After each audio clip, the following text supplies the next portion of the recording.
The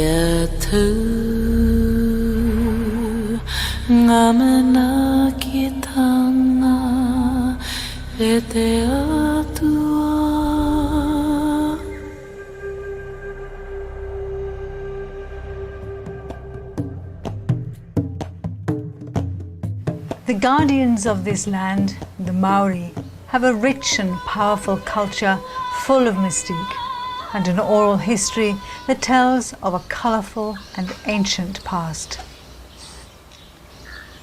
The official story is that New Zealand was uninhabited 800 years ago when a fleet of 7 canoes arrived from the Central Pacific. But a strange thing happened when they got to New Zealand. Their culture changed significantly. They built planked houses with decorative facades, used single canoes instead of outriggers, fashioned terraced village sites with amphitheatres, and created curvilinear art designs quite different to the geometric shapes of the Central Pacific. So what made them change? Was it merely the difference in climate? Or was it that they were influenced by people who were already living here? There are legendary stories of little blonde fairy people living in hobbit-like burrows and red-haired giants thundering across the landscape. Do these have any factual basis, or are they all just fairy stories? In this documentary, we're going to explore a much deeper history in New Zealand. A history that explains who these blonde and red-haired people were, where they came from, and why they are rarely seen today. The answers to these questions may well surprise you.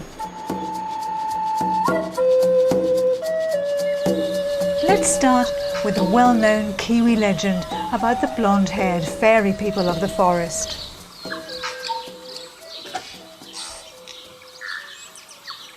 When the Māori first arrived here, the first canoe was the Arawa canoe to land here.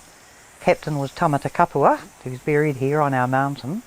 When they arrived here, they found a race of little people here, little fairy-like people, called the Patupaerehi. Māori respected them and even treated them with a little superstition, because these were the unseen people in the forest, the people they heard laughing at night and chuckling away, the people they heard rowing their small walkers across the lake at night time. And my understanding is they were light-skinned, fair-skinned, with light to reddish hair. And they lived up on the mountain, on the slopes of Mount Moiho, in the mist. And they would come down the Onuhi Creek, down to the sea, and there they would fish. And they usually only came out at night or when it was very misty.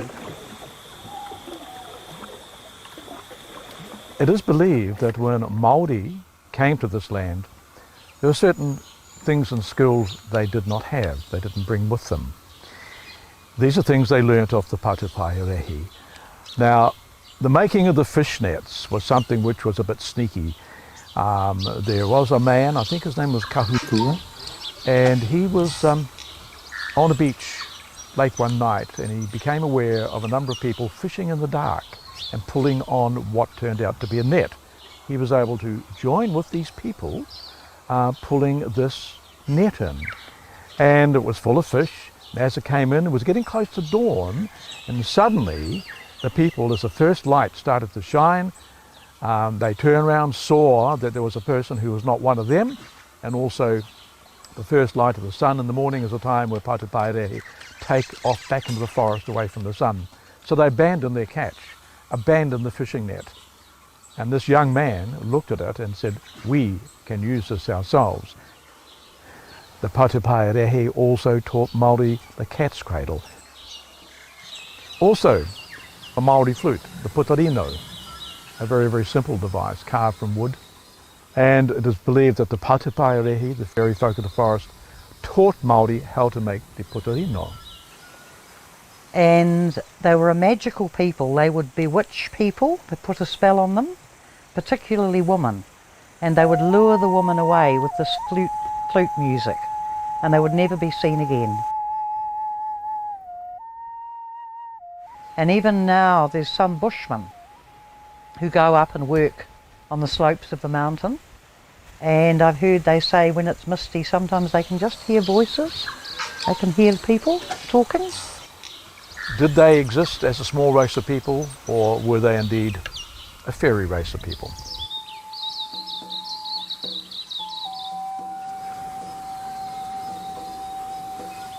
We've been told about a place where these mythical people used to live. It's on the shores of Lake Okataina, and it's called Te Kotu Pa.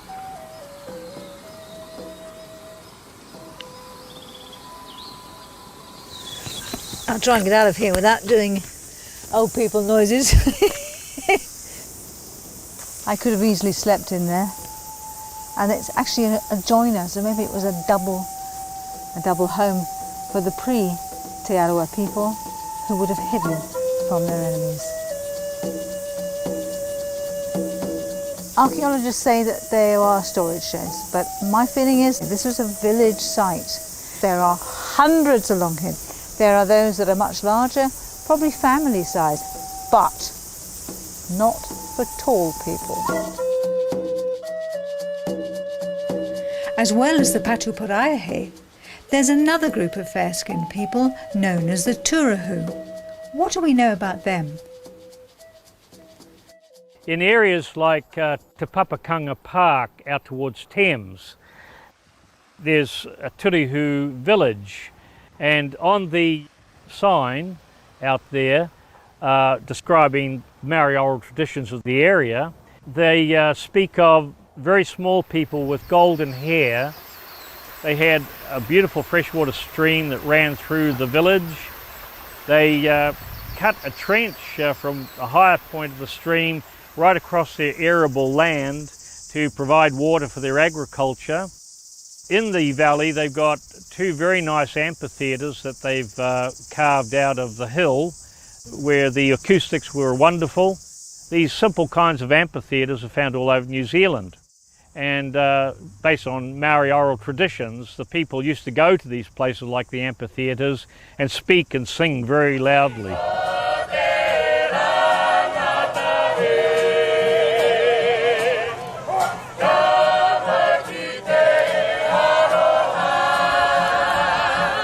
After visiting two archaeological sites associated with the fairy people, Te Papakanga Park and Te Kotu Pa, we now wonder if there are any historical records about them. There's a guy in our history, his name was Gilbert Mair. He was well respected amongst the Māori people. And it's like this guy jumps out with his weapon in front of the whole of this platoon, which they used to call the Te Arawa Flying Column, and starts jumping around and displaying his weapon and doing his dance. One of the guys starts loading up his musket and points at him, and Gilbert Mair says, give the man a bit of credit, look what he's doing. And then as suddenly as he appeared, he disappears. It's just a couple of skips into the bush and he's gone.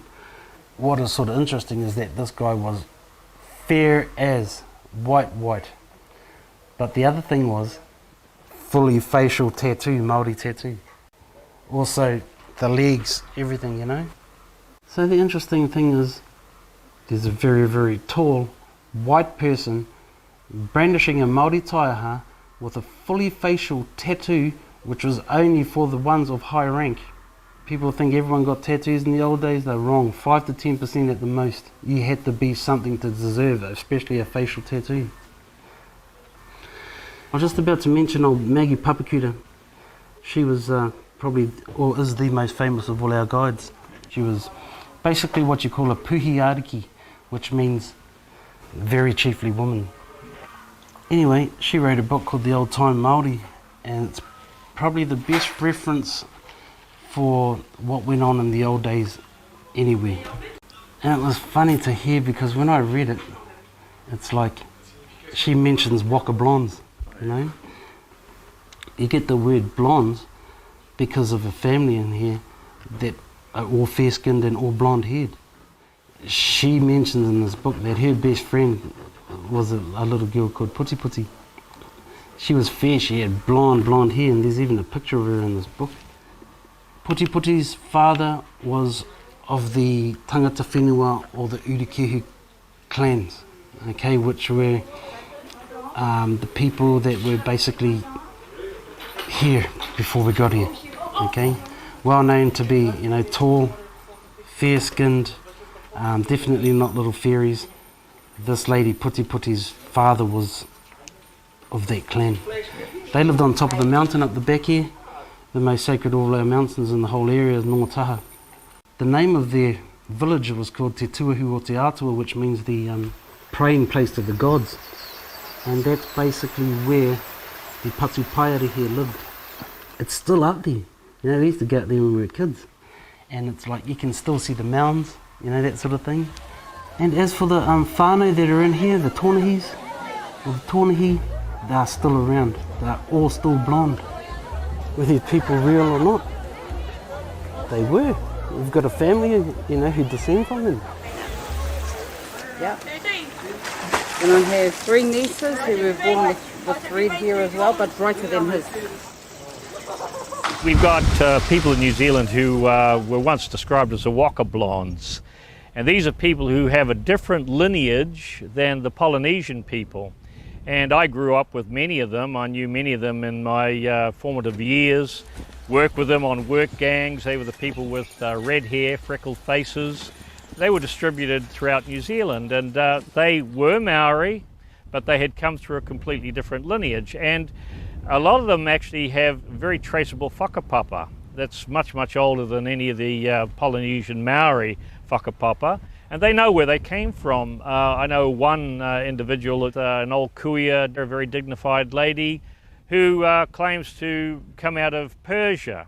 And the area that she's talking about, very close to India. And when we did DNA analysis on this lady, it shows a high incidence of her blood group or her DNA in the Persian area, so she's quite correct. But then the second big block, if you like, of people that share her DNA are found in Peru. This is very interesting, as it concurs almost exactly with a Maori legend recorded over 100 years ago by ethnologist Elsden Best when he was living amongst the Tūhoe people. The legend tells us that their ancestors in times long passed away, 165 generations or around 3,500 years ago, migrated from a hot country named India. The cause of this exodus was a disastrous war with the dark-skinned folk in which great numbers were slain. This war was recorded in the Indian epic known as the Mahabharata. The legend continues on to describe their voyages which eventually took them into Polynesia. They crossed the oceans to Tawhiti Roa, a long, skinny land believed to be Central America, and then on to Tawhiti Nui, a very large land, South America. And from there they ventured into the scattered isles of the Pacific.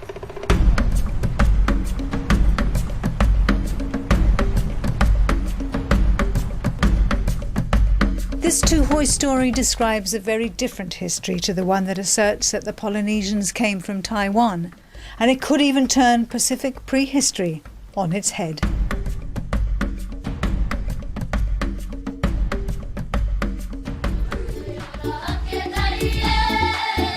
Perhaps it's time we track down the lady that Martin spoke of and got her story firsthand. Gorgeous kids, eh?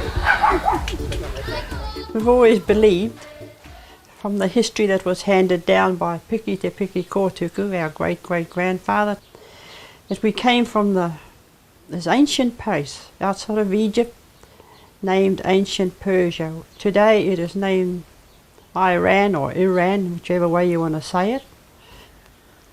Well, when I told my family, they were proud when I told them that they came from ancient Persia. Some of them said, "Oh, "Are we Arabs?" I said, "Well, actually, we'd be described as being Egyptian more than Arabs." There they are. Hello. This is only some of them. I got 64 together. Yeah, that's grandchildren, greats and great-greats. We're quite proud of it. Oh gosh, Oh, we really are. This is my mum. Her name was Tangi Maria Te Araroa Karauti. My mother was the one that gave me the history, and she wanted us to know just who we were and who we are. This is my dad, Hawani James Ham. His mother was a Waratini, and the Waratini are the blue-eyed Ngāti Hotu of Whakatane. This was my husband, Iki Whenua Mātāmua, who passed away in 2007. He is of Tūhoi descent, and they too are of Ngāti Hotu. I have here a photograph of my grandmother and my grandfather, Te Araroa Karauti. And my grandmother was red-headed, and she had the green eyes, and she was a very, very fair lady. This photograph is of Janet. Of my 10 children, she was the only one that really resembled me. And she is the only one of my 10 children that had the green eyes. But apart from that, a lot of my grandchildren do too. We couldn't believe our eyes when we first saw Monica's family. Right in front of us was a living representation of the green-eyed, golden-haired people we've been looking for. They're not just fairy folk of the forest or mythical beings. They are real.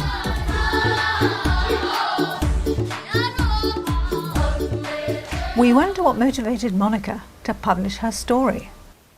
Well, in 2006, I was at the hearings, and this witness was saying that we were no more, that Ngāti Hotu had been wiped out, eaten out. It was quite hurtful hearing this story, and I was sitting there and I thought, oh, hell with this. I'm going to take this through the Waitangi Tribunal and prove that we still exist.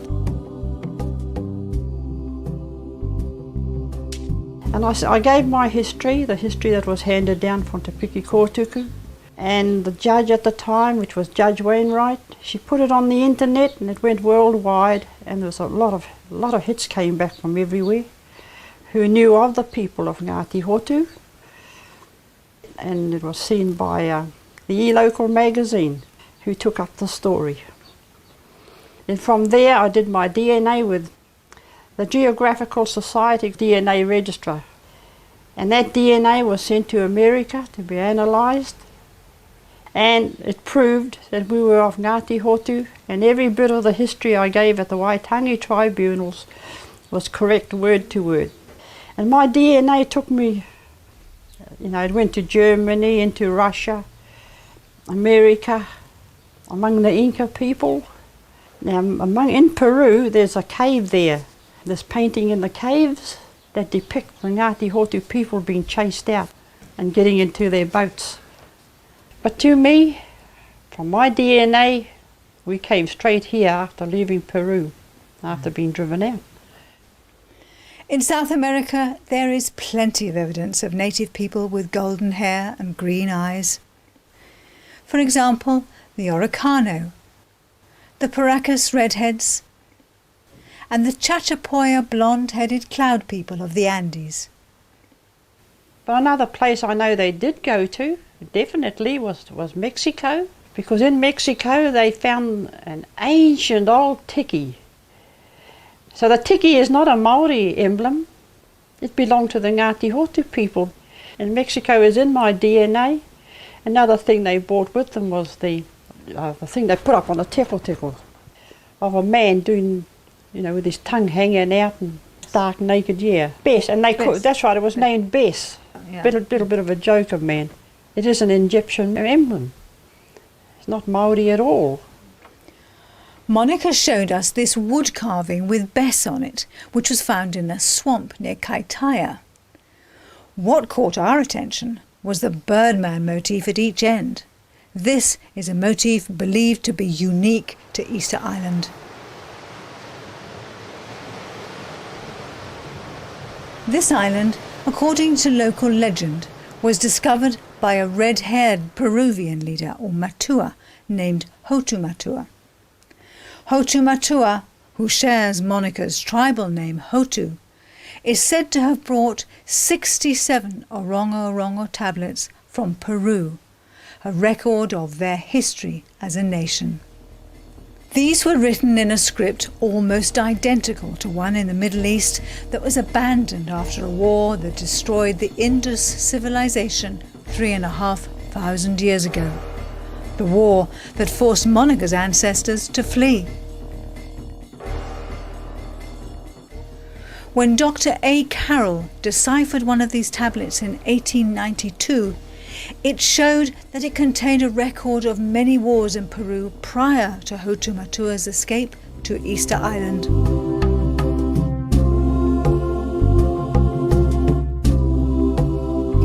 The literal meaning of Hotumatua is the leader who weeps. Hardly surprising considering they'd fled the conflict in the Middle East, only to be forced again to escape Peru and then end up on an isolated speck of land in the Pacific. An island that was named Tipito o Tefenua, which literally means the finish of the land. A land upon which over 1,000 statues were carved as monuments to their once great nation.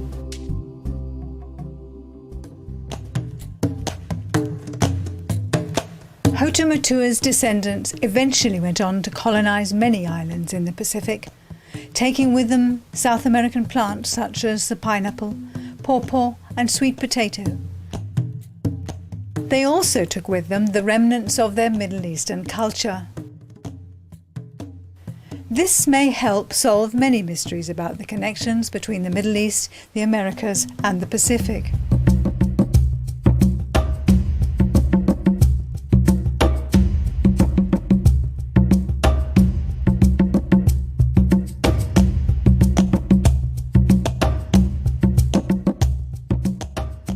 To many people, the South American connection to the Polynesians and Easter Islanders is obvious. Stonework similarities, reed surfboards, kontiki-like carvings, and ceremonial towers known as the tupa in Easter Island, the chulpa in Peru, and the as yet unrecognised stone cairns of New Zealand. However, the Rongo stone in Cornwall Park in Auckland was built in identical fashion to the Orongo village houses in Easter Island and the chulpa of Peru.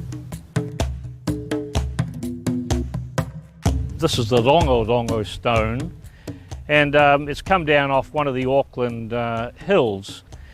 Maori used to venerate particular stones that had a much older lineage. They didn't necessarily, in every case, know what the meaning of the stone actually was, but this one is dedicated or in veneration of the potato god.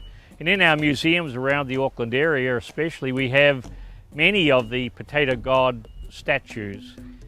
Also on Makoia Island, there's a very, very good statue there of the South American potato god.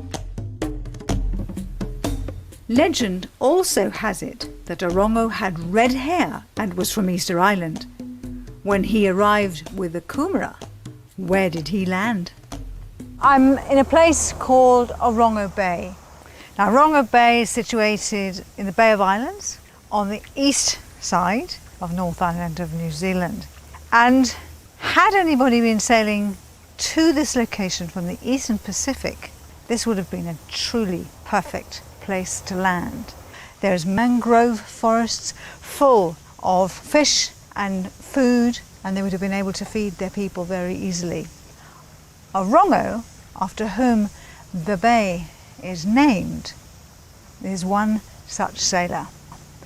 And he is actually elevated to the level of a god in New Zealand history. He is the god of the Kumara. It is well documented that the Kumara came from South America, and to this day Kumara is a staple crop in New Zealand. Underneath many of these Kumara plantations are the remnants of drainage ditches that early people used to irrigate, fertilize and gain access to their crops. The Aztecs in Central America built very similar drainage ditches.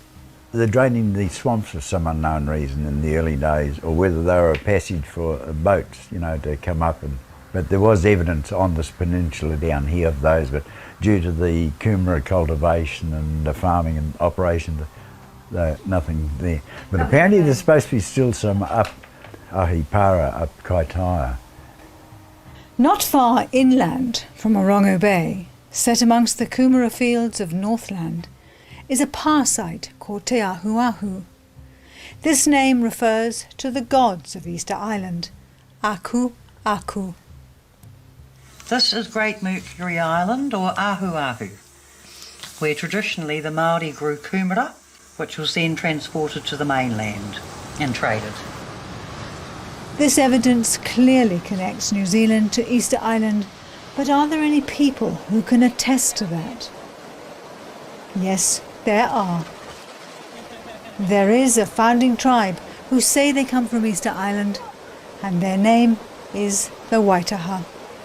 They call me what they call Ngā Upukari, which is chief of all chiefs.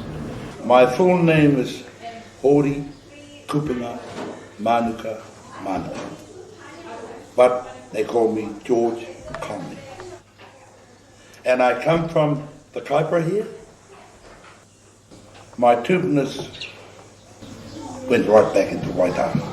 Where did they originally come from? They originally came from East Island, Rapa Nui. And they only get hit here, they call themselves Waitaha. You know what Waitaha meant? Beside the water. Up here, Waitaha started up here and went down to the South Island hunting moa. Yeah, some of them did go down the South Island. Well, Waitaha can connect back to me because originally they lived around Taupo. Oh, my grandson, I sent him to Taranaki because there were some people there from Waitaha. Okay. And he met them. And when he met this woman over in Taranaki, he said he was looking at me. There is indeed a strong resemblance between these people.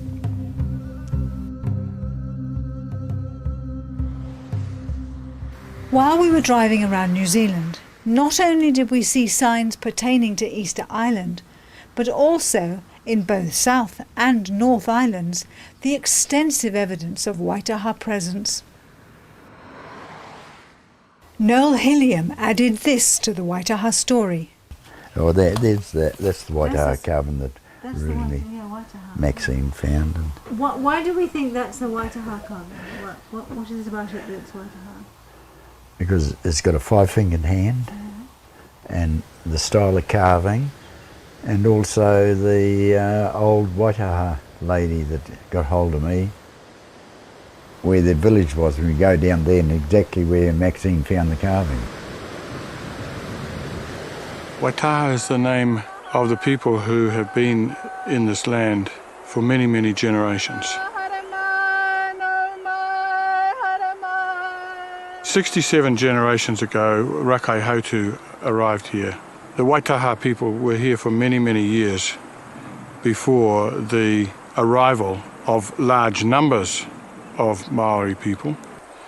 They lived in small scattered communities right throughout the length of these islands and offshore islands. Well, we facetiously sometimes say that Waitaha welcomed the Maori, and we did welcome them. But eventually, in time, we were, I guess, overrun. The Maori were a very well structured, very well organised people. They had more warlike qualities than Waitaha. They had weapons.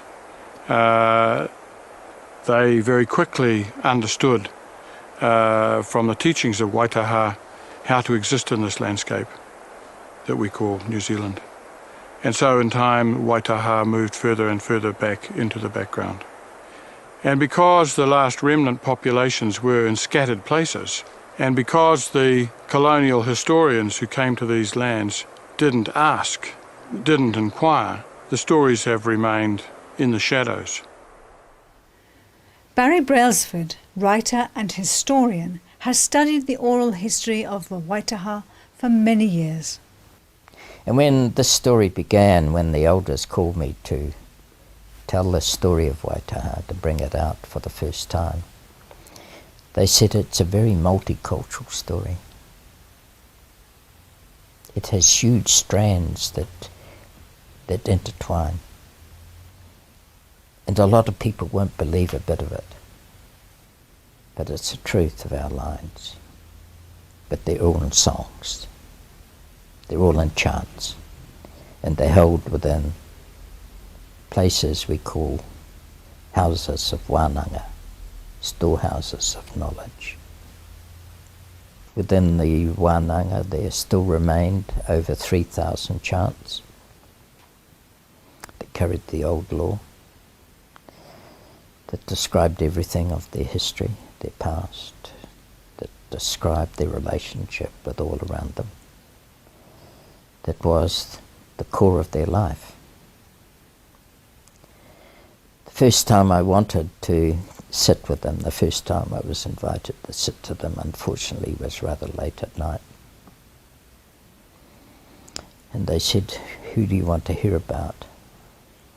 And I said, the Rā Kaihotu, the great explorer, the great navigator. And they said, oh, yes. Yes, we have a wonderful, wonderful Waitaha song of Rā Kaihotu. And, yeah, yes, but it lasts for 2 days. And I looked a bit crestfallen, you know. So Waitaha travelled here from Easter Island. They sailed here on Great Waka of a crew of 170. Half of them were men, half of them were women, because that's the way Waitaha moved. They had a society that said we don't walk without that relationship of men and women. And they came to this place and found there were already people here. And that raises lots of questions about the settlement of the Pacific.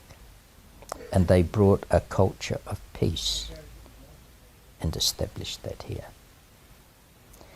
Waitaha believed to take the life of another was to destroy your own. That's where they began. That was their baseline. The mainstream understanding has still got a long way to go. At the moment, our history in New Zealand for the arrival of the first people goes back a mere 800 years at the very most. But in fact, you know, if we start getting the deeper story, then Waitaha say they came here something like 77 generations ago, which is, that's nearly 2,000 years. But when they came, they said there were people already here.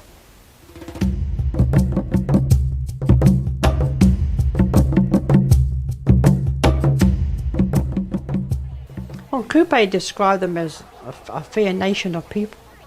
Everywhere he went, they were fair-skinned people. Even Māori are aware, even the government is aware. The writings of the likes of Kupe, when he came here, the land was already populated throughout New Zealand, wherever he went. When Kupe came into the harbour, was a saying, kua kā ke ngāhi, the fires of occupation were already alight.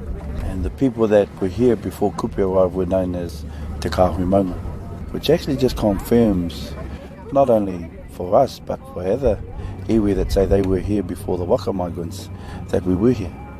And so it confirms, just in that one phrase that he's left over the generations it's been handed on, that we were here when Kupe entered into the harbour here. And then when Toi Kairako came over from Rarotonga on the Te Paipai ki Rarotonga, he described the place as being populated too.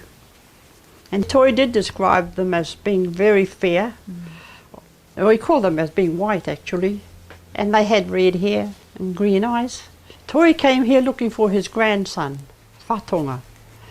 And his first visit was at Auckland, and they told him that his grandson had passed through there years before.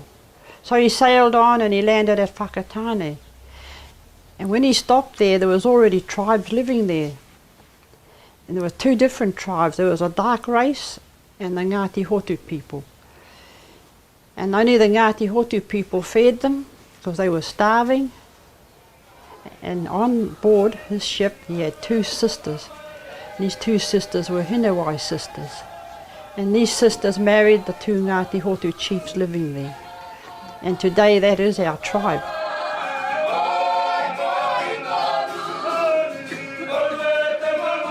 Toi married into the Ngāti Hotu as a way of becoming an accepted member of the community, and this was fairly standard practice. It was called becoming a person of the land, or tangata whenua. It's like even the people of Aotea, when they got to Taranaki areas, high-ranked chiefs and princesses of the Aotea canoe married into the two tribes that were there. They were known as Kahui Hau and Kahui Maunga, and I think there's two streets down there still named that.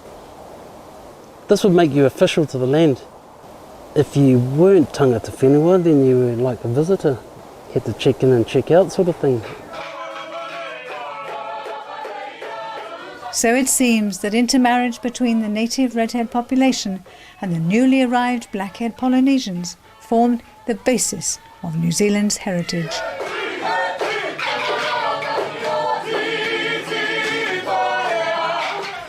This was reiterated by Ngāpuhi leader David Rankin, who is quoted as saying, "Who were those red-headed, fair-skinned people who greeted our walkers? We can't deny our oral history. If we try to as Maori, we're actually denying our history." There is another tribe on the east coast, which is the Ngāti Parau from East Cape. And I remember I knew quite a few Ngāti Parau when I was in Wellington, and I know that there are some Ngāti Parau that are fairly fair-skinned, some even freckled, and they have red hair. Yeah, many of them are Ngāti Hotu who were married from Ruaputuhanga. She was of Whanganui descent and she was of Ngāti Hotu. And a lot of the people of Maniapoto and Whanganui come from her. Yeah, and I can trace my lineage back to her anyway. It appears there were many tribes descended from these light-haired people with green eyes, but despite their different genetic makeup, the Waitaha and the Ngāti Hotu have contributed dynamically to Maori culture and have formed the foundation of many tribes today.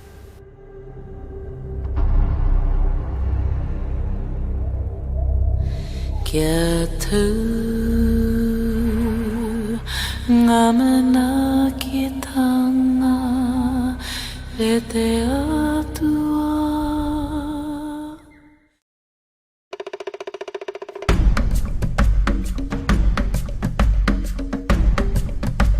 When we observe the Maori population today, there is little evidence of the gold-haired, green-eyed people. So what happened to them? To help us answer this question, let's look at what happened in the Central Pacific. The redheads of New Zealand are not alone. There are legends and documented records of early explorers meeting the red-haired people throughout the Pacific. For example, when Captain Wallis on HMS Dolphin visited Tahiti in 1767, they noticed that over 10% of the population were white-skinned with golden hair, especially on the islands of Huahine and Raiatea, a name that originally meant the white-skinned people of Ra. When Captain Cook visited Tahiti 2 years later, the golden-haired people had all but disappeared. He was told that they had become sick and died just after the departure of the HMS Dolphin. Could it be that these white-skinned, golden-haired people were more susceptible to European diseases than the Polynesians? This might indicate that their lack of resistance to European disease means they weren't of European origin despite their appearance. To this day, Samoans, through annual festivals, venerate their red-haired ancestors.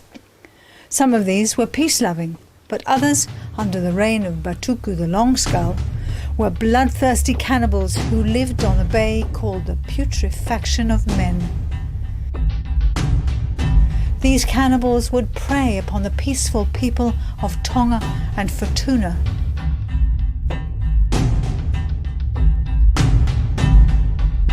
They particularly fancied the firstborn child. They'd noticed that the second often died, therefore the first must be much stronger. Their belief was that they would take on the strength and qualities of the people they ate. But did they misunderstand what was really happening? It is well known now that the recessive gene is often accompanied by the rhesus-negative blood group, in which second children frequently die. So the red-headed blood group would have been incompatible with the Polynesian chiefs, who were renowned for taking red-haired women for their wives. This would have severely curtailed the number of redheads in the Pacific.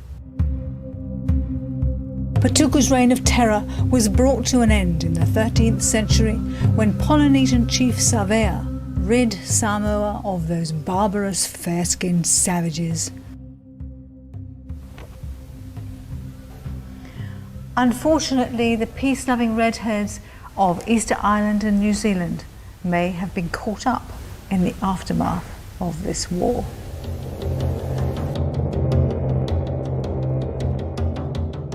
This seething hatred towards the redheads resurfaced on Easter Island in 1680, when, due to a terrible famine, war broke out and all but 3 of Hotumatua's descendants were driven into a raging fire in the Poiki ditch.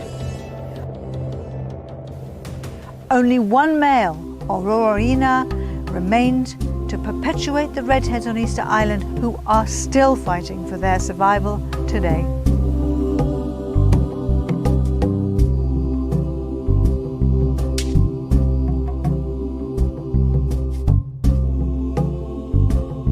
Well, I know the Ngāti Hotu people, they were a peaceful people. They didn't know war and fighting until the Māoris arrived. But between Taupo and Ruapehu, 3,000 Ngāti Hotu were killed by 2 whareto. And there were 600 killed here in Taumaranui by the Maniapoto people. And that was the last cannibal feast of New Zealand. It was held here at the Cherry Grove, and 600 Ngāti Hotu perished. And after the Battle of Te Pōrere, over Te Koti, the Crown ordered anyone that was with Te Koti were to be beheaded. So they headed back into the rugged parts of the Taurewa, and they were the last survivors. This picture of my grandmother, Te Oti Mihitarina, was one of the 5 survivors of the Taurewa forest in the year of 1860.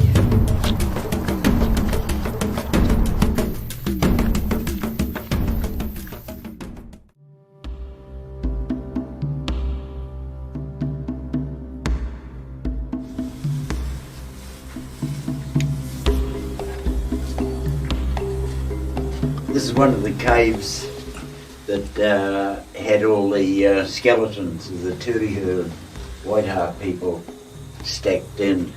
There's skulls and skeletons all around here. In 1861, Robinson's bone mill come up from Onehunga and gathered them all up, paid all the workers threepence a sack to grind up as bone dust fertiliser.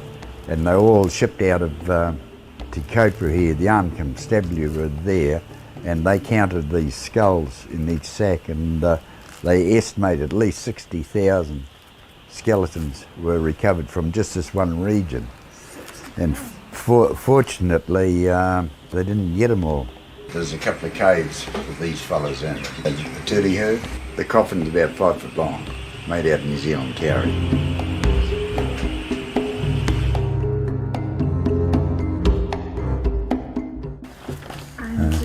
Do you have any of these skeletons? Oh no, I've. They have to go somewhere. No, I've just left them where they are. Well, I'll tell you what happened. Dr. Paul Moon of Auckland University fame was doing a book some years ago, This Horrible Practice, about cannibalism. I didn't know him from a bar of soap. He got hold of me and says, "Oh, Noel, can you show me some of these cannibal sites, the remains of these cannibal sites?" So rather than bring him up around this area here over the east coast, north of Wongaree, there's a number of sites that I knew of, so I took him up to one of those. And he was a great excited photograph and what have you, and then he found they weren't Maori bones, he wasn't very much interested. And the next night on New Zealand television, here he was there with his mates, gathering all boned up, stuffing them in plastic bags. They went down the road somewhere, dug a hole and threw them in there. Well, the Maori don't treat, That's not how they treat their dead. No. And so Dr. Paul Moon got the message from me, and I was very keen to get DNA and everything done on, who were these people, where'd they come from. And I was at a conference some years ago in Rotorua, and there was a forensic pathologist from England. I was talking to him about them, and he said, "Oh, I've got a few days after the conference, I'll come up." So he spent 3 days with me. I took him around these various sites.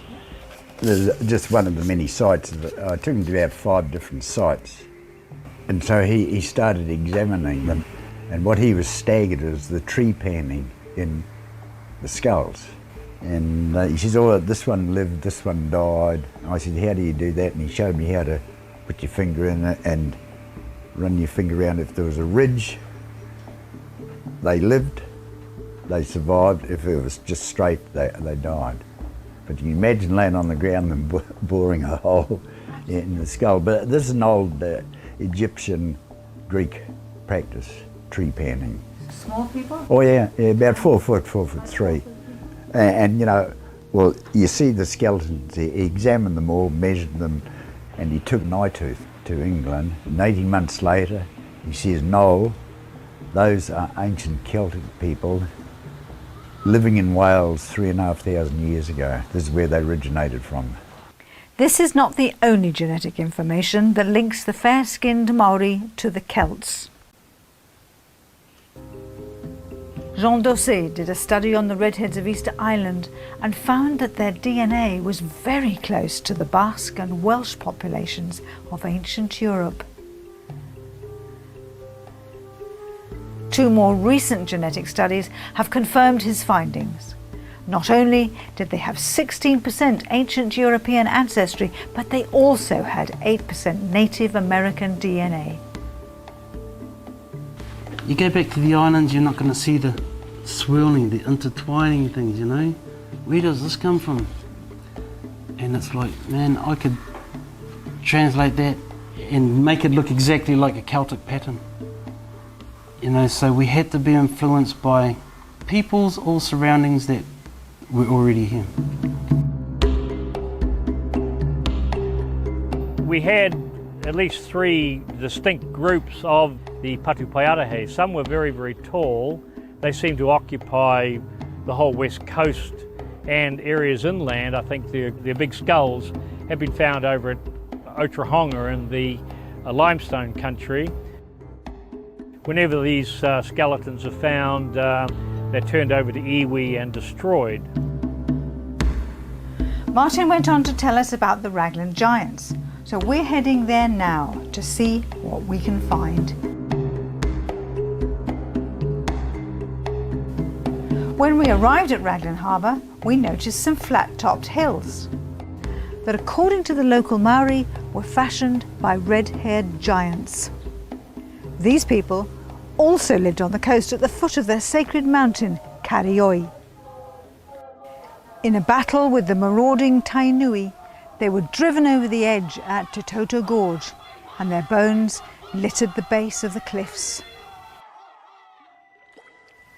We were told giant skulls could still be found hidden in the crevices and caves along the Raglan shoreline.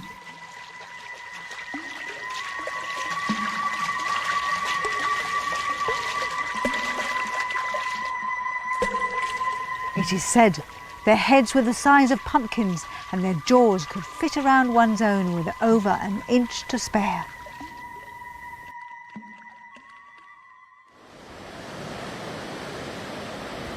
Just north of Raglan is Port Waikato, where similar skeletons have been found. There are two major caves in the Port Waikato area where the great big skeletons are supposed to have been found in the 1800s. And there have been a number of articles and that about them.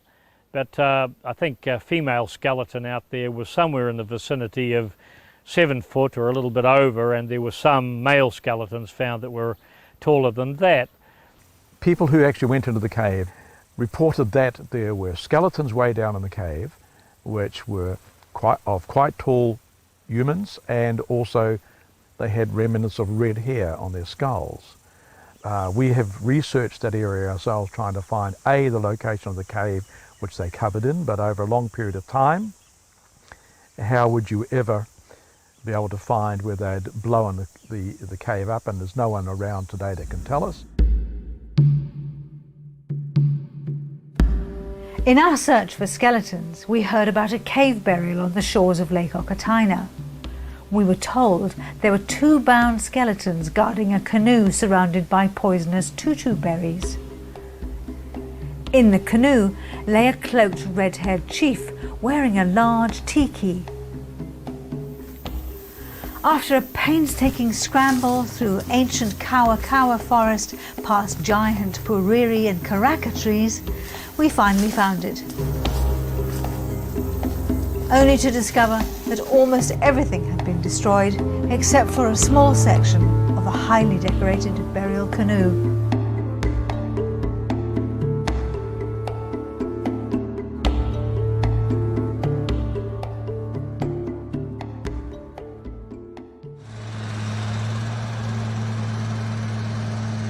We have just had a conversation with an excavator driver.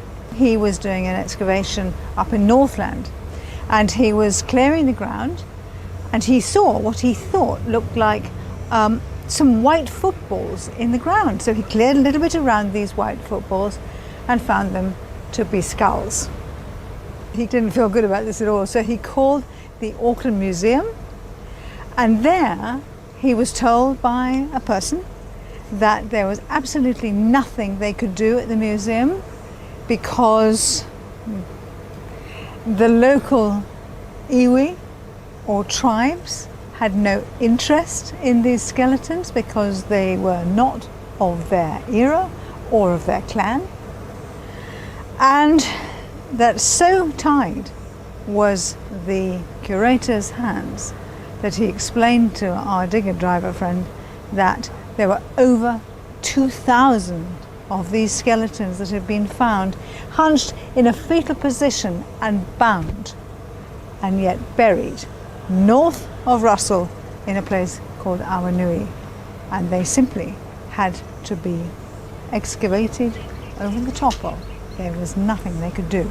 Our question is, good gracious me, what are these skeletons? Who were they? And why were they being destroyed? I mean, for goodness sake, if you touch a skull today, you're up for a huge fine, possibly even a prison sentence.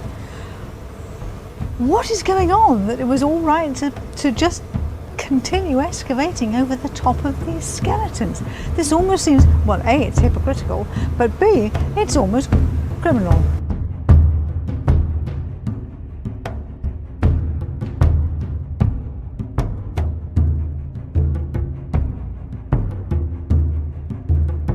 In 1981, the government called in the New Zealand Forest Service and the Land and Survey to survey all the stonework up in the Waipua there, because they were going to clear fell. There had been a lot of pine trees planted on the western side of the Waipua, and so there was a team of 36, and I was the 37th archaeologist. We were up there for over 12 months doing the work up there, and then the initial dating came through, 2225 BC, and the Maori guy that was in charge, next day he closed the whole operation down. There was over $500,000 of taxpayers' money spent on this archaeological thing. All the findings, mapping, all the work we'd done was deposited in the National Archives in Wellington with a hold on for 75 years. And Gary Cook successfully got some of them released a few years ago, but all the carbon datings, they've all disappeared. Gone.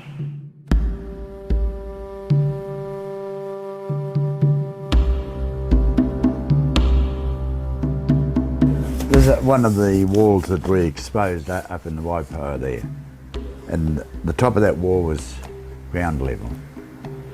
It's been closed down now. Oh, yeah. You can't go into that forest at all? Oh, you go and you might never come back out. So it looks like going into the Waipoa forest is out of the question. Luckily, there are other places around the country similar to the Waipoa site that can still be seen. The Auckland Airport, Te Papakanga Park, and on a farm in Northland. Here, we were shown around by Vince, a local farmer. When I first came here, some of these piles were round, straight sides, some were square, straight sides, some were oblong. Nearly all dead straight sides, very loosely constructed, as you can see. You can see right through into them, see the small pebble stones inside them. Yep. That's how loosely constructed they are. Watch they don't fall down on you, love. Because they don't take much to fall down. As you can see, the balls have broken a bit. I've broken them easily, yeah. And when I first saw them, some were dead flat across the top with big stones, and some were piles going up to a cone on the top. The similarity between the chulpa of Peru and what Vince is describing is pretty obvious. But why is this information not public knowledge? Who's hiding what and why? So there's been archaeologists out here looking at these things? In the past, about 35 years ago apparently. And what are they saying? I'm not sure what they've come up with really. We were told that they dug down? That they have unearthed over 70 mounds. There's estimated over 3,000 mounds here. We were told that they'd unearthed over 70 of them. They found no ash, they found no bone, there's no soil, there's been no evidence of roots or anything in them. What they built those fences for, whether they were keeping animals or birds, well, there was no real animals, poultry or something in these confined areas, but we never actually got down because the whole site was closed down. And you can't go in there now? Oh, hell no. Like I was on the Northern Regional Committee here, the New Zealand Historic Places Trust, for over 25 years, and when these datings came along to our quarterly meeting up in Kerry there, the chairman got up and said, "You're not to say or do anything, Noel, about them."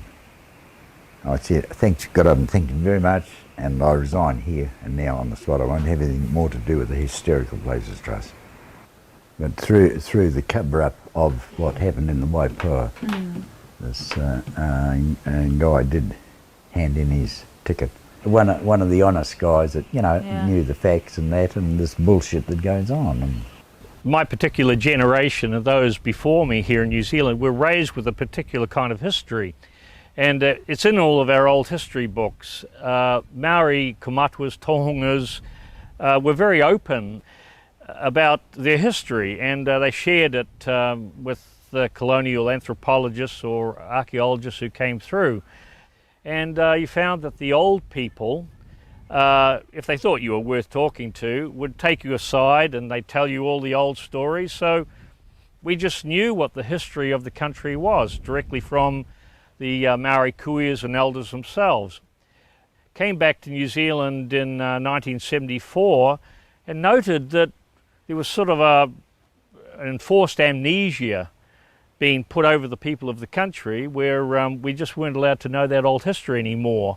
And it seems we were being led to forget all of that for somebody's political agenda or for political expediency.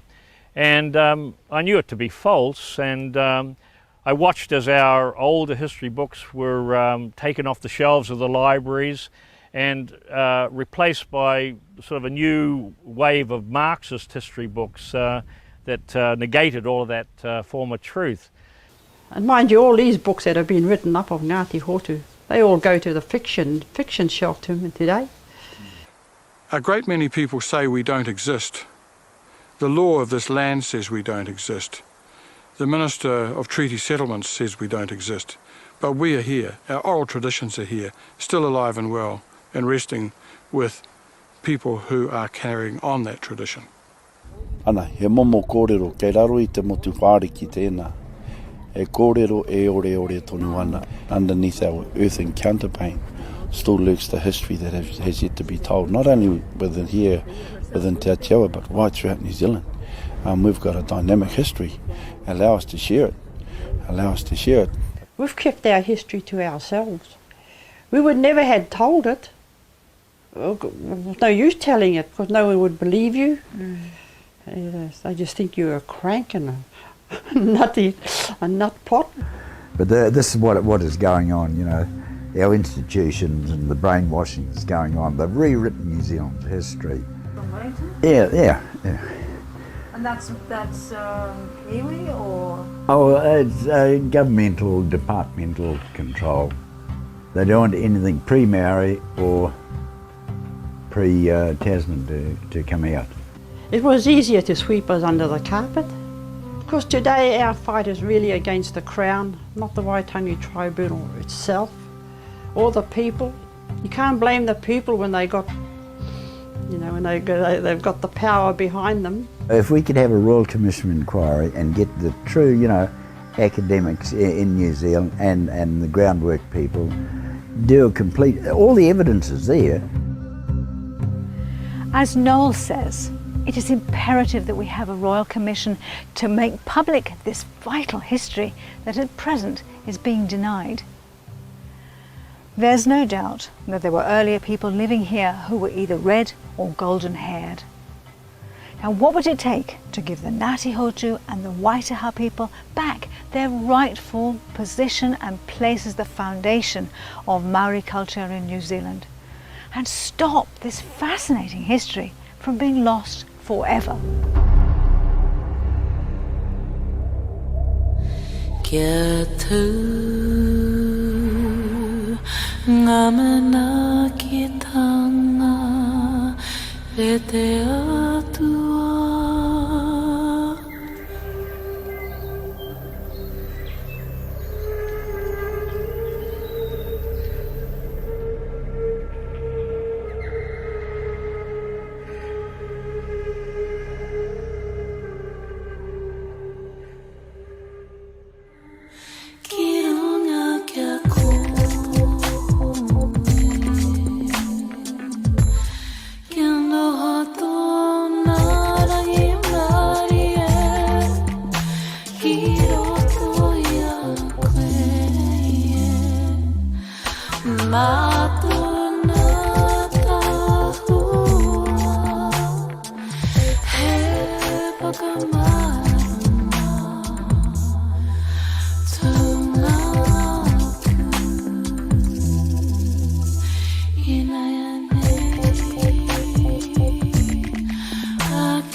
Kia tū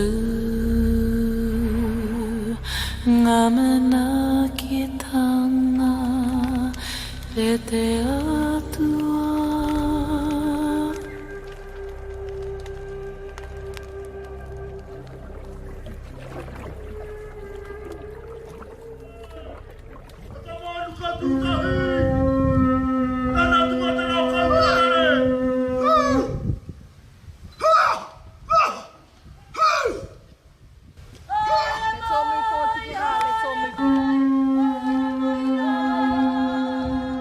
Maori have an ancient and very complicated culture, with many connections to other parts of the world. In this episode, Under the Carpet, we're going to present a more complete picture of New Zealand and her very complex past. In the first episode of Skeletons in the Cupboard, we explored the story of the red-haired people of New Zealand and their arrival into the Pacific via Peru and Easter Island. We met Monica Matamua, whose DNA ancestry dated back to ancient Persia. And we heard from a number of historians, all of whom offered information about hidden evidence and lost archaeology. Before that, in Cousins Across the Sea, we delved even further back to an ancient legend which told of the early Hawaiians coming from Alaska, a legend that has been buried in the vaults of the Bishop Museum in Honolulu. The common thread in these two films is the hiding, the obfuscation of important oral histories and the disparaging of proven yet inconvenient evidence. In this episode, we're going to go deeper, under the layers of lava, volcanic ash, sand and embargoes, to discover the deepest, darkest history of New Zealand and to find out just how long people have really been living here. Let's begin by listening to Barry Brailsford's thoughts on this subject. I think back to 40, 50 years ago when the great mission was to find where the Maori came from. And everyone was looking for one source, the one way. There's one answer for everything. No way for one way. So you get those people who use things like stone adzes and whatever to track the Maori back up into the area near China, Taiwan and whatever, and say, well, the adzes prove it, it's in the stone. But then you get other people like Tohai Dal who said, well, actually, there are things that suggest they might have come from South America or elsewhere, North America, who knows. But let's keep the story open and see where it goes. So this whole matter of who reached New Zealand and when is now, as far as I'm concerned, a very open book.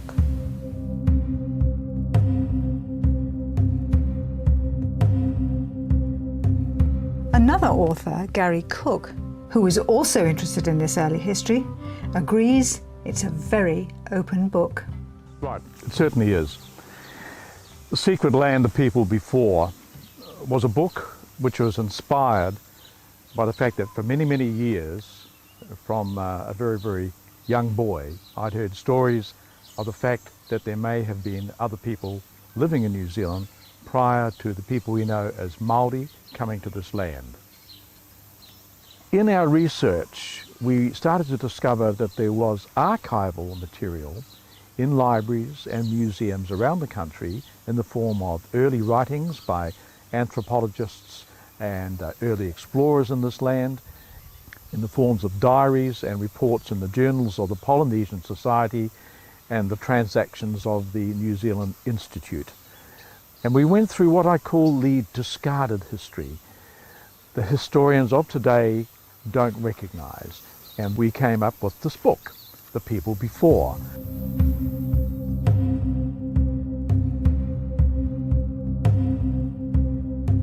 So what did Gary find in the country's archives?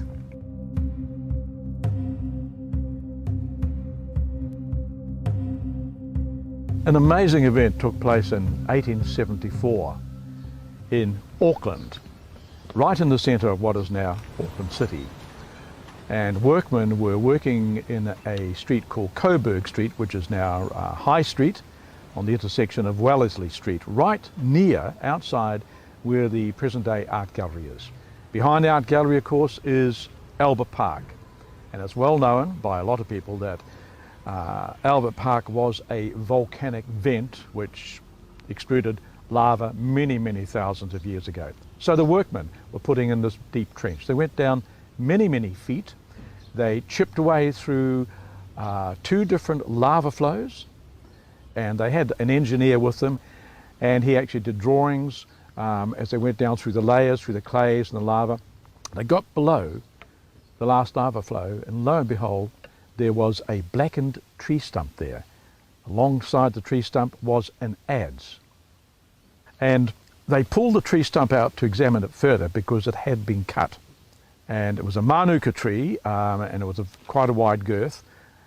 Talking to geologists, there is a variance in the time that they give, but anywhere between 30,000 and 60,000 years is what some geologists say, that those lava flows came out of that vent in Albert Park in the middle of Auckland. So what we have to ask is, who was there cutting manuka tree down that long ago? It's a good question. Who were they? Ngāi Tahu oral tradition talks of an ancient tribe living around Lake Hawea in the South Island who had dark skin, curly hair and skinny legs, very similar in appearance to the Australian Aboriginal. Their tools were also very similar, and it was said they had come from a land to the west. Genetic studies have pointed to a global expansion of a people from Africa known as the Australoids 50 to 70,000 years ago. Remnant populations of this group survive today in the DNA of the Indian Veda, the Andaman Islanders, the Ainu of Hokkaido, Japan, the people of Tierra del Fuego, and the Australian Aboriginal.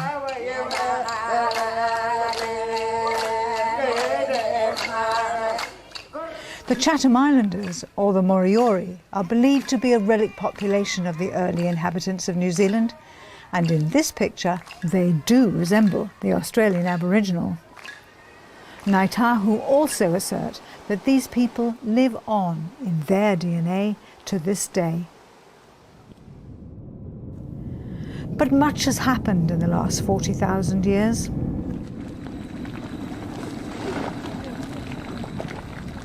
New Zealand's position on a tectonic plate boundary puts it in the firing line for devastating geological events, as told to us by John Johnson from the Gumdiggers Park. There's been numerous disasters in New Zealand. In the Aopori Peninsula here, entire forest was wiped out here twice we know of, so entire forests, not just the old tree, they were completely obliterated by some disastrous event. And then again 45,000 years ago, another disaster, tsunami generated by perhaps comet asteroid impacts in the Tasman. Also there was one 6,000 years ago in a place called Henderson Bay where the deposits of the tsunami from perhaps the Kermadec Trench, or one of the tectonic plates out in Tasman, they found deposits of, I think it was 32 metres above current sea level, which was, it was just a deposit, so the wave perhaps was a lot higher than that. I suppose because we're a fairly low-lying peninsula, we're susceptible to those sort of events. Who knows what's going to happen next? New Zealand has, without doubt, suffered many natural catastrophes that have annihilated populations over the millennia. For instance, the Orua Nui explosion 26,500 years ago, that was 100 times the volume of the last Taupo eruption. That would have laid waste to the entire country and its inhabitants. Even the much smaller eruption of Mount Tarawera devastated the local population. These volcanoes expel huge amounts of ash into the atmosphere, blocking out the sun's rays and causing major climatic upheaval around the world. The largest volcanic eruption in the last 7,000 years was the Rinjani volcano on Lombok, Indonesia, which erupted in 1257 AD, disrupting life in the Pacific for centuries as mentioned here by Barry Brailsford. Something horrendous happened in the Pacific after the year 1200. In a matter of generations, there was huge climatic change, and it's coming again. We now know that the oceans warmed up by something like 1 to 2 degrees. When the oceans warm up like that, the corals die. The coral fish that feed on the corals die. And the fish that feed on the coral fish die. And the food chain breaks down. Today, archaeologists believe that in a few generations, the Polynesians lost 80% of their food resources. But not only that, there was a huge change in terms of the weather patterns. After 1200, there was a huge increase in these El Nino events. So the whole of that tropical, subtropical area was affected hugely by swings in the weather patterns from year to year. They could have fierce winds, hurricane-type events, amazing rainfalls, and then that could be followed by years of drought. You see, if you just think about it, you have 2 islands and they're only half a day or a day's canoe journey apart, and one happens to be in the path of good rains and the other continues in drought. And the one with the rain, they get their taro crop, they get other things, they can feed their children. But on the other island, the children die. Out of this kind of incredible stress upon society came conflict. And that conflict continued and developed and grew until, to protect their children, to ensure the survival of life, they developed the warrior culture. The people of the Pacific reacted predictably to the devastation of the environment and their food resources, but this was by no means the end of it. Well, as the Maori stories go, fiery things coming out of the sky. There's a very interesting story in the South Island, and it looks like this event would have occurred just over 500 years ago. And the Māori and Māori legends down there, they say that the sky was full of fire, and fire came down close to the earth and set the forests on fire. And then the fire descended into the ocean out of sight of the land. Now, it's fascinating that probably about 10 years ago, an Australian geophysicist working with an undersea exploration company noticed a very large crater on the floor of the Southern Ocean not far from Stewart Island. The survey ship was able to go across this gigantic crater, and they pulled up samples from the ocean floor, not very deep in the sediment, which were tektites. So therefore, there was an event which occurred 500 years ago, and the resulting tsunami swept right up the coast of New Zealand, and it is believed also, this answers a query that many scientists in Australia have had for many years, why was there sea debris way up the Sydney Harbour up towards the Blue Mountains and caused devastation there as well. So this was a mighty event, and it was a catastrophic event. Not only do Maoris record this event as the fires of Tamatea and the Mahuika comet impact, it was also recorded by the Chinese, who happened to be there at the time. Yes, it's very interesting, because in the book published a few years ago by Gavin Menzies, The Year the Chinese Discovered the World in 1421, the fleet which set out from China under the Admiral Zheng Hui divided into 4 different flotillas, and the flotilla that came into the Southern Oceans and dipped down towards the Antarctic and then up towards New Zealand, well documented in Chinese literature, they were engulfed by this fiery cataclysmic event. And the record shows that nearly all the ships in this flotilla were set on fire and then subsequently What was left was sunk by the massive tsunami, with the exception of one of the big ships, which was sheltered in the lee side of an island. And they survived and took the story back.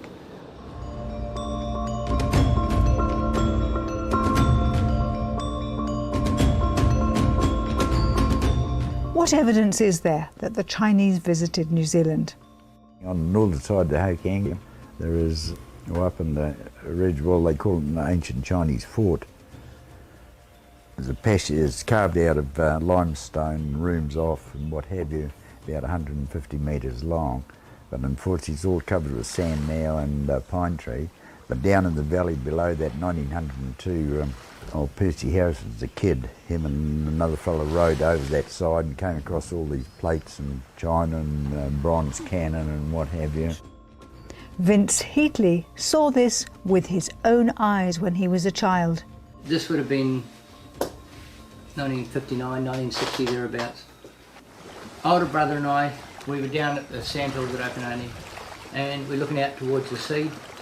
Down in the sand hollows was this, which I've put a bit of sketch on. We could see about 25 to 30 yards of it sticking out of the sand, and somebody has spent a lot of time digging this out. I couldn't climb from the bottom up onto the top. It was about a good 4 feet high, and I remember running into each of these little rooms and climbing up the sand and getting up on top and calling out to my brother, "Alan, here I am," and I'd run down and I'd run into a different one again. All the way around the rooms, there were these holes dug into this white lime rock, and when you dug down into the hole, there's a burnt log, a burnt column. And a stump. They were all the way around it, as though it had A framework and something coming up over it. Unfortunately, there has been no archaeological dig on this site, so we're unable to say how old it is or who built it. Over the years, I've asked a lot of people if they've ever seen him, and they all look at me and laugh. And this old elderly gentleman, if I remember rightly, I think is an unusual name. His name was Friday Selwyn, and he was well in the 70s, late 70s, and as a kid, he could remember seeing them. No. And he's the only person that I've spoken to. He drew a sketch with a stick on the sand at Kotu Point, just about the same as what I'd seen. He said, "I can remember seeing that when I was a kid, and I've never seen it since, and I have been back to the sandhills many times, never seen them." I'll tell you something else that we found down there one day. On the sandhills, at a different time we'd gone down for this, closer to the water and around towards the North Head more, we were walking along just after a storm, up on the sandhill still, and we found 5 wooden crates. Big wooden crates. I couldn't climb on top of them, they were too tall for me. The wind had blown all the sand away from them. Now these boxes had no nails in them. All held together with wooden dowels had been driven in through it. So we managed to get the knife in and lever, and we broke some of these little bits of doweling off, and we got the first bit of wood off. And inside it was the weirdest looking straw I've ever seen. It was straw bigger than my finger, real coarse looking straw.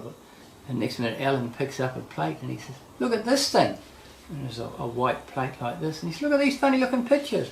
And he had these funny pictures all the way around the outside, and they were blue. Everything was painted blue around the outside, and it was blue, funny shaped blue buildings with things sticking up on the corners of the roofs.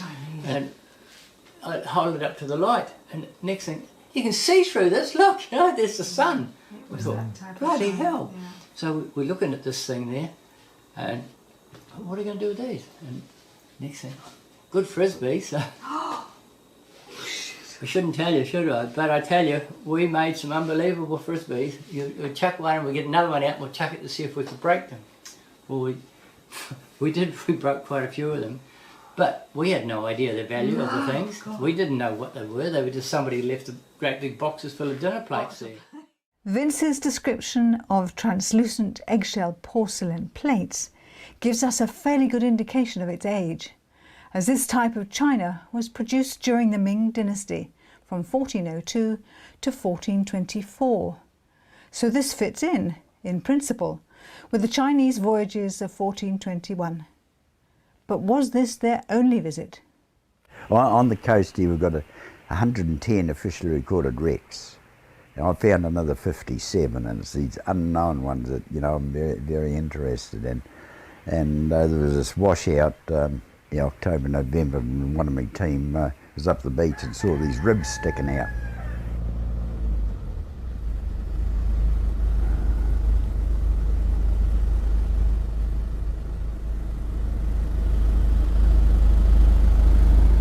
Last year came uncovered all these ribs over 400 feet long, 180 foot beam, and timber off. We've had the timber dated and we believe it could be a ancient Chinese junk.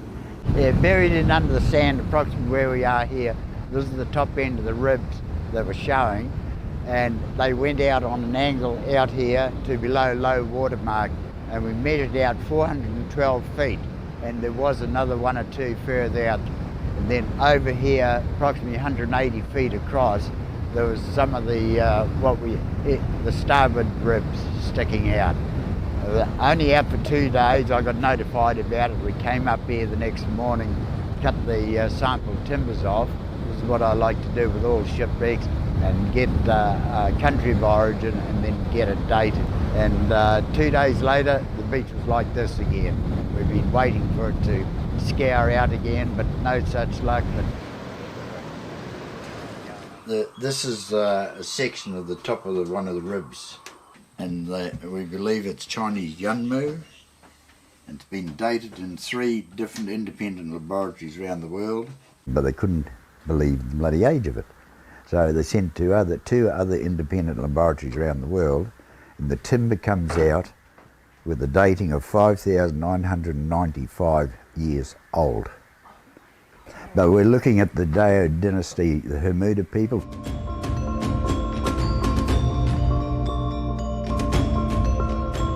The Hermuda culture was a seafaring nation who lived by the Yellow Sea between 7,500 and 5,000 years ago. Their DNA is believed to be ancestral to the Polynesians. A paper published by Professor Haikai Tane asserts that the Hermuda people were making regular trips across the Pacific.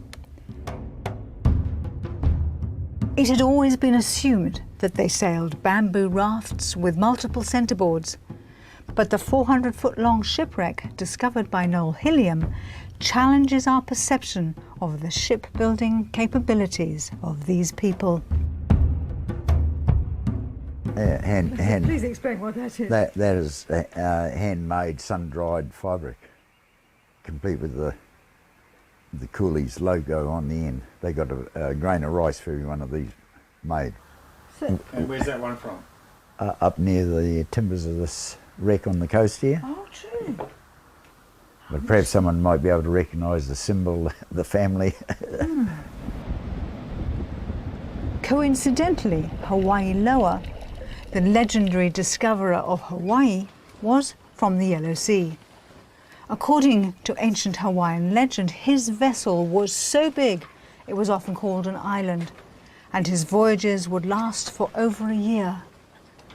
Hawaiian oral history says that his brothers Kanaloa and Ki colonized the Marquesas and Tahiti respectively, and a grandson settled Samoa. Were Hawaii Loa and his brothers sailing these massive 400-foot ships 5,000 years ago? Further evidence that people were navigating the Pacific at the height of the Hermuda culture was uncovered by archaeologist Masashi Chikamori on Rarotonga, where he found a cooking pit over 5,000 years old. If a boatload of people from East Asia did arrive in New Zealand that long ago, what other evidence is there to support it?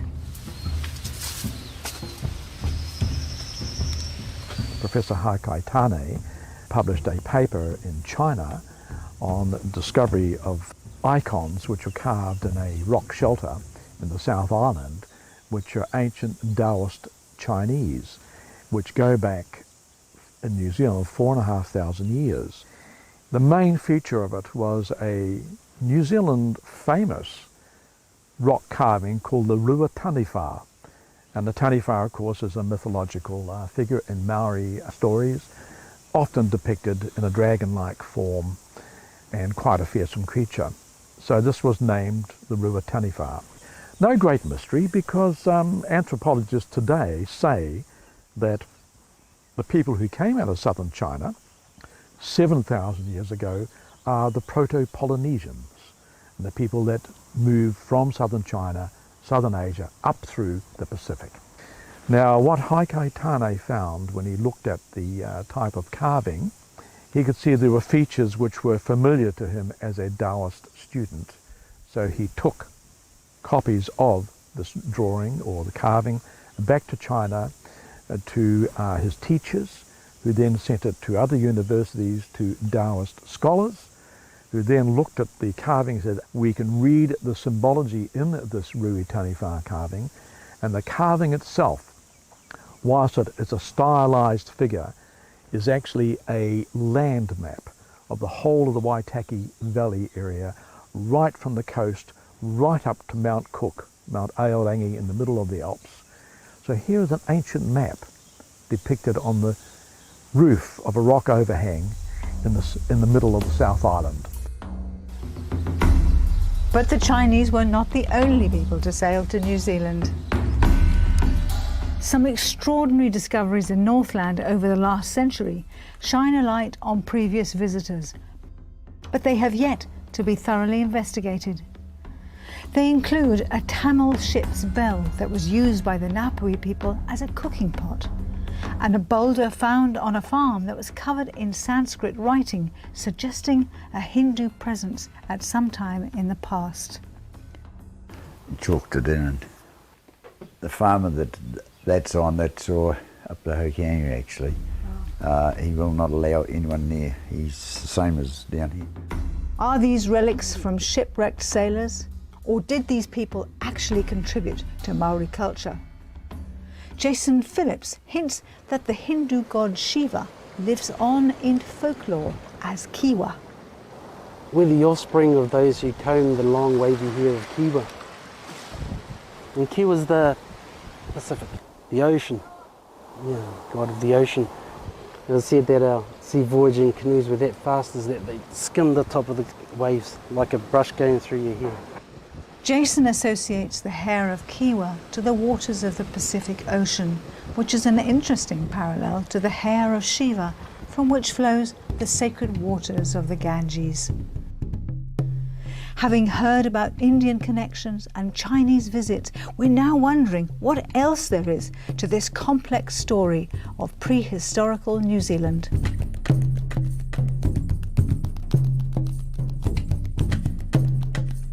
Martin Dutré, in his book Ancient Celtic New Zealand, puts forward evidence there may have been an even earlier contribution to New Zealand culture by people from the opposite side of the world, who he believes were mapping New Zealand 3,000 to 4,000 years ago. Okay, we're now at Silverdale, and in 1971 there was a great big hill here that the road used to have to wind around it. So it was decided that they would get rid of the hill and create this beautiful big intersection.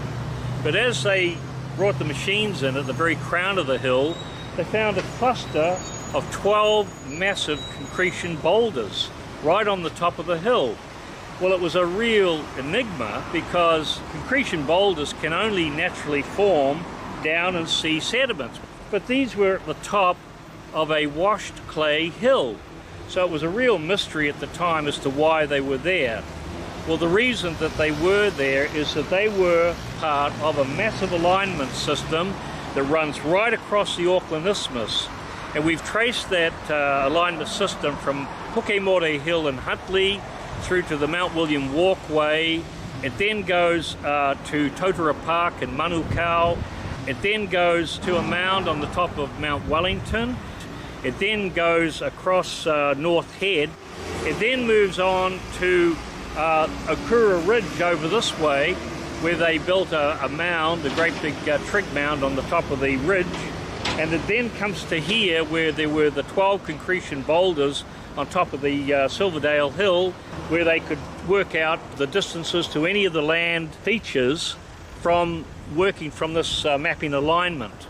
And I talked to a kaumatua from Ngāti Kuri, and he talked about how when his people arrived in New Zealand in the year 700 AD, how they encountered another people here that they called the surveyors, because these people were so busy setting up standing stones and different types of markers across the landscape, all to do with surveying and mapping the country. Let's hear a little more about these surveyors and what they did. The ancient Patupai Arahe surveyors and astronomers, when they set up this particular solar observatory, they made it in exactly this position. They put it in exactly this position so that the sun would rise in line with the trench on Mount Wellington. And when the ancient Patupai Arahe astronomers saw that, they would know absolutely that that fixed point gave them their day of the equinox. And then, according to that, they could do their calendar count and figure out any day throughout the entire 365.25 day year, and all of the times of planting, harvesting, fish migrations, whatever. Now, the spread between the summer solstice back to the equinox here around the Auckland Isthmus is about 30 degrees. And then, of course, from the equinox back to the winter solstice is another 30 degrees. So on the horizon, we have a spread of about 60 degrees of sun movement through the year. Unfortunately, academia has had very little interest in dating these hilltop sites featuring standing stones, so we don't know exactly how old they are or who put them there. Was it the Celts from some post-Atlantean civilization? Or could it have been the descendants of the famous navigator and discoverer of New Zealand, Maui? As most school children know from the myths and legends, Maui ensnared the sun. This legend is a direct reference to Maui's knowledge of navigation and celestial observations. So what else do we know about Maui? Maui was basically the person who navigated the Pacific, probably navigated the world. Okay, if you go back to all the Pacific Islands history, what's the history of your islands? Maui fished it up. You come to New Zealand, the North Island, the great fish of Maui. You know, the South Island is canoe. The North Island is said to resemble a stingray, with the mouth of the ray at Palliser Bay. During Maui's circumnavigation of the South Island, and upon reaching Kaikoura, he spotted the mountains of the North Island and sailed across the straits to Palliser Bay, where he was greeted by the red-haired chieftainess of Orokoroko.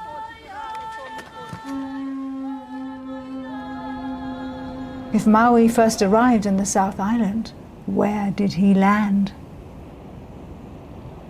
According to Waitaha and Ngāi Tahu oral history, Maui came from the Southern Ocean and landed at Bruce Bay. Well, I'm standing here now at Bruce Bay, and about 100 kilometres due east of me rises the highest mountain in South Island, known as Aoraki or Mount Cook. This mountain, on a clear day, could be seen over 200 kilometres out to sea. And any sailor or navigator using the westerly wind belt known as the Roaring Forties and looking for land would have headed straight for it. And this is exactly what the legend of Maui says. Initially, they thought Aoraki was just a mirage amongst the clouds, but before they knew it, they'd made landfall at Bruce Bay. And they came not from the Central Pacific as previously thought, but from the Southern Ocean. So who was Maui and where did he come from? The other story that I know about Maui is that he also came from Egypt. Some insight to these questions came from epigraphic researcher Barry Fell when he deciphered some ancient petroglyphs on Pitcairn Island which told of damage done to one of Maui's ships in a storm. He also deciphered petroglyphs found in a cave called Casa Pintada in the San Fernando Valley in Chile. These were written in Libyan script declaring that Maui claimed 4,000 miles of the Central and South American coastline for Egypt in 231 BC. Fell was perplexed that a Polynesian ancestral figure was claiming land for Egypt, so he conducted further research and found that Maui was a navigator who'd been commissioned to circumnavigate the world by Eratosthenes, head of the Alexandria Library in Egypt under the reign of Ptolemy III. Maui had been given 6 ships and a crew captained by Rata. It can be deduced from petroglyphs and Polynesian legend that Maui's voyage followed a route that looked something like this. After circumnavigating New Zealand for 3 months, it is believed Maui travelled north to Tahiti, on to Hawaii and across to the Americas. He then sailed south for 4,000 miles along the coastline looking for a passage east. Realizing that their mission to circumnavigate the world had been foiled by the impassable landmass of the Americas, they decided not to return to Egypt to face the music, but instead went back to the islands where they knew they would be welcome. At this point, they entered the realms of Polynesian legend.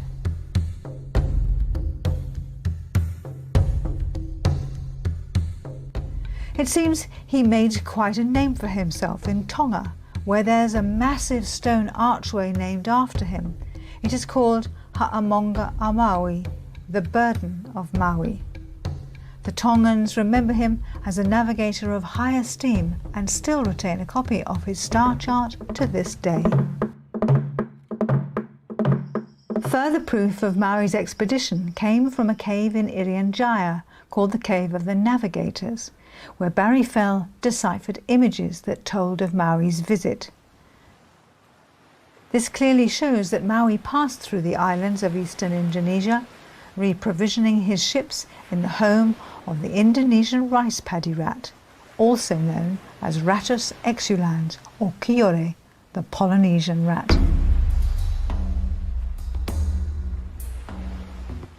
After leaving the Cave of the Navigators, Maui experienced strong headwinds, so he chose to head south into the westerly wind belt of the Southern Ocean, arriving at Bruce Bay with rats on board. The possibility that it was Maui who brought the Kiore to New Zealand from eastern Indonesia is strengthened by the fact that some of the earliest Kiore bones come from places that Maui visited: Shag River, Palliser Bay and Hawke's Bay. And there's an interesting thing that's come to light in more recent years, and that's work done by one of the scientists down at Otago University, and it is Matiso Smith. Yeah, and she is an amazing researcher, very talented woman who's unravelling so much of it for us in the new science. And this is what she shared a few years ago. When we follow the rat lines, we find there are very ancient rat lines in New Zealand, much older than to the north in the Pacific, much older than those in the Cook Islands or Tonga or Samoa. It looks like those rats went north from here, that New Zealand was settled before many of those islands, and that turns things on its head. Lisa Matiso Smith was not the only person who was surprised by the early arrival of rats in New Zealand. This is what Richard Holdaway had to say. I'm an extinction biologist, and one of the main thrusts of my research is to find out when the first predators arrived in New Zealand, and one of those was the Pacific rat. The first series of dates showed that the rats had been in the South Island for at least 2,000 years. This is completely contrary to the accepted dogma, which is that they arrived at the time of settlement, which is now agreed at 700 to 800 years ago. And it's completely agreed that they came with people. Any other hypothesis just doesn't work. So whoever brought the rats must have arrived in New Zealand and must have visited both the North and South Islands 2,000 years ago. That date was so early, scientists questioned the carbon dates. Some other form of proof was required. This cave in Hawke's Bay was buried in volcanic ash from the massive Taupo eruption 1,800 years ago. The volcanic tephra flowed over the hillside and into the cave, covering everything inside in a thick layer of ash, a layer scientists can date with confidence. Now that line there was the floor of this cave about 1,800 years ago, when this material came in across the terrain and into the hole and filled it up from there up to here, sort of ponded it in and sealed everything underneath. And therefore we know that the material under here is older than that. There was a bone which had been collected from beneath the ash, and I dated that bone, and the date was consistent with it the rat having died before the ash fell. All we are saying is that the rats arrived around about 2,000 years ago in the North and South Island. Rats were here about 2,000 years ago. So we now have scientific confirmation through genetic and geological dating that shows that the rats arrived with people over 2,000 years ago. But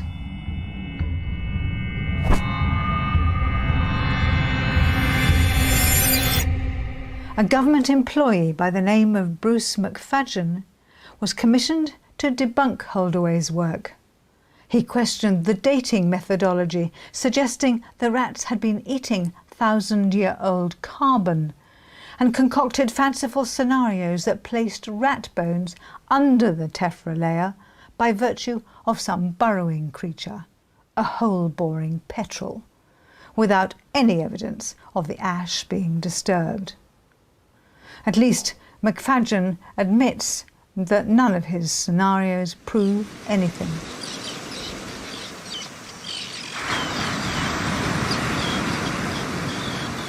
Whilst on the subject of things hidden under the carpet of ash, we were astonished by discoveries made at Lake Pukawa in the 1960s. See this bone? It's a tibia. And it's the tibia of Dinornis giganteus, otherwise known as the moa. Now this bone was found during an archaeological excavation very close to where I am at the moment, near Lake Pukawa. And this bone was in an upright position like this in the lake, along with many, many others, as if the moa himself had got stuck in the mud. Now the subsequent excavations by an archaeologist named Russell Price found hundreds of moa bones that had been heated and broken. Suggestion was that somebody had been eating their dinner of moa. Price deduced that the moa hunters had set a mud trap for the birds, and once they were immobilized in the mud, the hunters would hit them over the head, cut the bodies off the legs, still stuck in the mud, and then drag them 50 meters up the slope to the campfire, where thousands of broken bones and fat-soaked soil was found. The location of this find was underneath what is known as the tephra layer from the 186 AD Taupo volcanic eruption. The little bones from these guys were found underneath that ash. What does that signify? It signifies that there were people living there prior to that explosion, and they were the moa hunters, and they were eating moa for dinner. Russell Price's work was all undertaken underneath the tephra layer, and he of course sent the bones off for carbon dating. Astonishing to him, the bones between the tephra layer of the 186 Taupo explosion and the next layer down of the Waimahea explosion came back at between 2,000 and 3,000 years old. And the bones that were found underneath the Waimahea layer came back from carbon dating at closer to 7,000 years old. Why is this 7,000-year-old moa hunter history not common knowledge? Behind me here is the Te Papa Museum of Wellington. Behind those doors is a vault. In that vault lie over 10,000 burnt and broken moa bones. Are they on display at all anywhere? No. Why? Well, there appears to be an embargo on any finds, archaeological or otherwise, that suggest that there might have been people here before the official arrival date of the Maori people.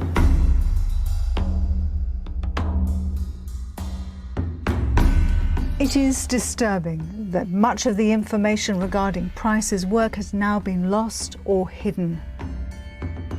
And we smell a rat when we find that, once again, Bruce McFadden had been brought in to debunk evidence of early human occupation. He concocted a fanciful scenario suggesting that a large femur and other cooked moa bones had fallen down cracks in the mud, thereby magically arriving beneath the ash layers. However, the dating of the bones still showed they were between 3,000 and 7,000 years old. Russell Price was crushed by this ridicule of his hard and honest work, having devoted nearly 20 years of his life to it. What is particularly intriguing is that very recently Bruce McFadden has been involved in a similar find in the Taihape area, one which appears to have uncovered the presence of moa tibias, just like our pukawa bones, in sediments below the Taupo tephra and stuck in a mud trap. To date, no torso bones have been found, which suggests that the cooking pit and midden are yet to be discovered. Now that the facts stare McFadden in the face, will he finally admit that he was wrong and exonerate Russell Price for his groundbreaking work in the understanding of New Zealand's ancient people?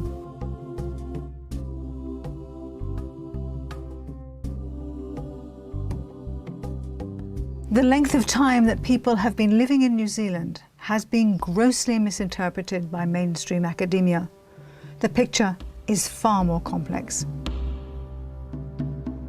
Now we're going to have a look at the bigger picture, the timeline of the movement of people around the world leading up to the colonisation of the Pacific and New Zealand. During the last interglacial period, over 120,000 years ago, the Pygmies spread out from Africa. Then the volcano Toba erupted 74,000 years ago, decimating global populations and causing man to regroup. A taller people, who were similar to the Australian Aboriginal, emerged about 70,000 years ago and expanded across the globe. Then the Ice Age hit 25,000 years ago, and from this period came stories of blonde-haired bearded giants, followed by the redheads. Then the age of the black-haired people began about 6,000 years ago. Within this time frame, we have the colonization of the Pacific, and in our 3 movies, we've covered some of the pathways people took to get there. The trans-Pacific voyages of the Hamudu people from the Yellow Sea between 7,000 and 5,000 years ago may well be the beginning of the story of the Polynesians. The 4,500 Rua Taniwha carving and the 5,500-year-old ship Noel Hilliam found suggests they also came to New Zealand. We saw evidence to suggest that Maui came from Egypt, bringing Kiore, the Polynesian rat, 2,200 years ago. And, as we saw in the previous episode, the red-haired Hotu people came from Peru, bringing with them the kumara, or sweet potato. The broad reach of the Polynesian voyagers is confirmed by the arrival of many plants into the Pacific Islands. The Californian bottle gourd in Hawaii around 400 AD, the Mayan vanilla orchid in Tahiti about 600 AD, as well as the pineapple, pawpaw, tapioca and guava plants, which are yet to be studied. Further confirmation of their extensive voyaging is evidenced by the distinctive Polynesian skulls found on Mocha Island. Mapuche tools from the same area do look very Polynesian.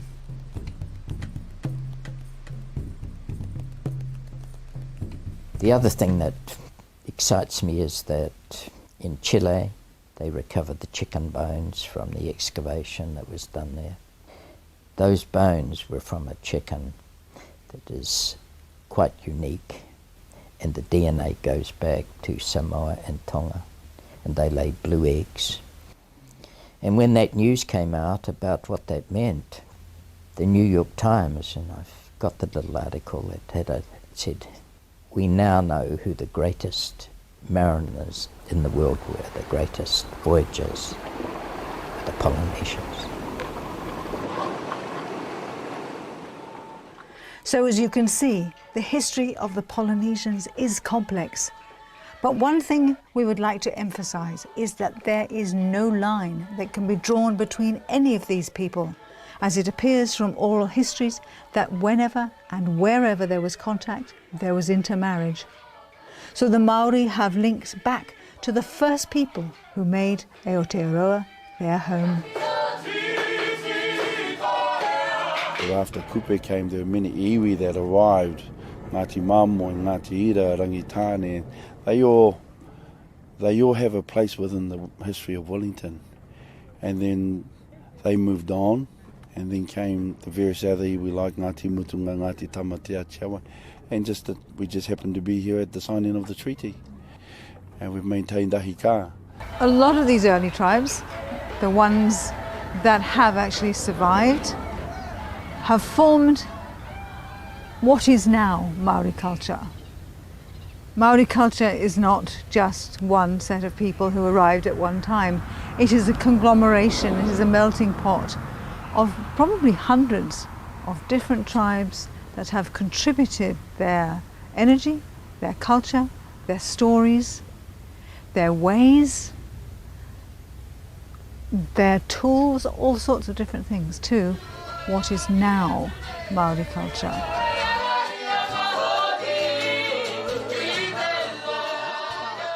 But although scientists have been trying to unravel this amazing history, they are being thwarted at every turn. Groundbreaking discoveries are made, but they continue to be swept under the carpet before anyone can connect the dots to other studies that have also been hidden from the public eye. Why have there not been more archaeological studies undertaken at the location of the Manuka tree stump? Why hasn't anybody investigated the ancient ship Noel Hilliam found? And why haven't there been more studies done on the moa middens discovered under the Taupo ash? Why have Matisu Smith's and Holdaway's findings on the rat DNA been pushed aside? And why has Bruce McFadgen attacked and denigrated both Price's and Holdaway's work? These groundbreaking findings could open up new fields of research that would surely explain this complex and exciting Pacific prehistory. But why isn't this being done? Because it would mean that the history of New Zealand would have to be rewritten. For people to have a sense of identity, knowledge of their history is vital.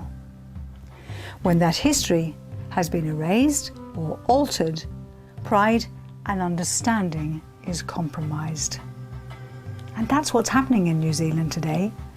Nobody dares rewrite the history to tell the truth, only to rewrite it to bury the truth. And for what reason? Well, we'll leave that for you to decide.